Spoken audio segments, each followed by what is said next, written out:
Bakit okay ang maging V-Mobile Load Extreme Techno user?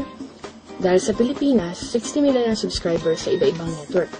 At may average na 9 million texts per day ang nasisend. Kaya nga patok ang loading business. Paano pa kaya kung universal loading system ang gamit mo? Kapag Load Extreme Techno user ka, makakakuha ka ng 10 to 14% discount sa mga products na practical ng kinukonsumo ng Pinoy sa araw-araw. Isipin niyo na lang. Sa pamilya niyo pa lang, nagpapaload si tatay ng 300 pesos sa TM cellphone niya. Si nanay, 200 pesos sa Smart. Si ate, 300 pesos sa Talk and Text. Si kuya, 300 sa Globe. Si bunso, 100 sa Sun.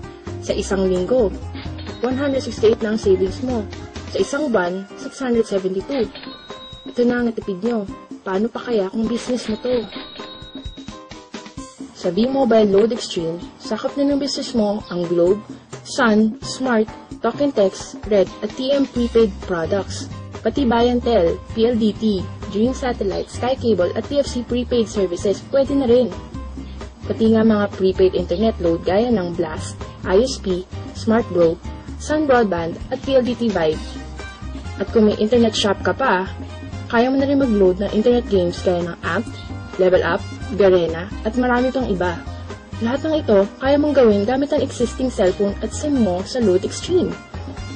Sa traditional loading system, kakailanganin ng 3 cellphone, 3 SIM, at 3 load wallet. Pero sa Load Extreme, sa halagang 250 pesos, kahit anong network at services, pwede! At dahil wala kang physical inventory na hawak, hindi ka pa mananakawan. At kung mawala man ang cellphone mo, hindi mawawala ang puhunan mo, dahil wala sa cellphone ang puhunan mo. So anong pipiliin mo? Ang traditional system o ang Load Extreme? Maging Load Extreme Techno